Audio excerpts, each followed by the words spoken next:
The same when I'm teaching these exercises, simple things are simply seen but rarely understood. And the reason I say this is that I show people and then they go, what exactly did you do there? So that I'm going to break it down into very simple procedures. So with the stick you can actually augment the kneeling process because you've got a stick to help you, obviously, and in some aged people need a stick to move around. And so you hold in the stick and you actually spiral around the stick. If you notice, I'm spiraling around like that to bring the knee down to a safe place. So it's not going straight back, it's actually going across here as a spiral around the stick.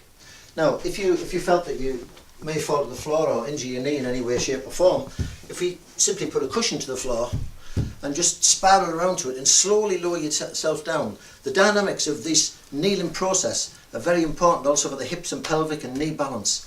So we're just slowly going down as we spiral around the stick, down onto one knee, then onto the other knee.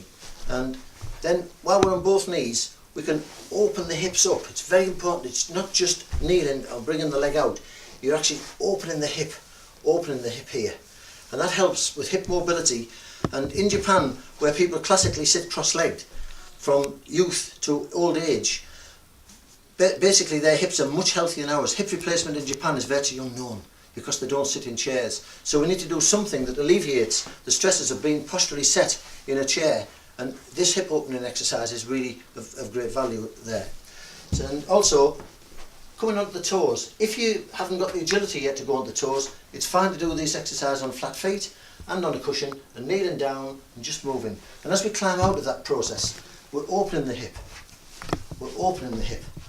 Going onto the toes, just getting that lift because you'll find the toe actually gives a lot of elevation to the body very simply without using your muscles. We're just lifting.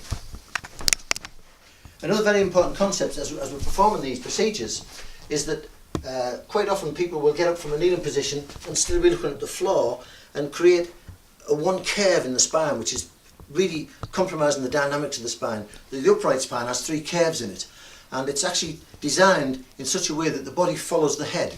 So if we're coming upwards, if you look upwards, you'll find it much easier to come upwards. If you're going downwards, that switches on the correct muscle sets to actually make this movement easier.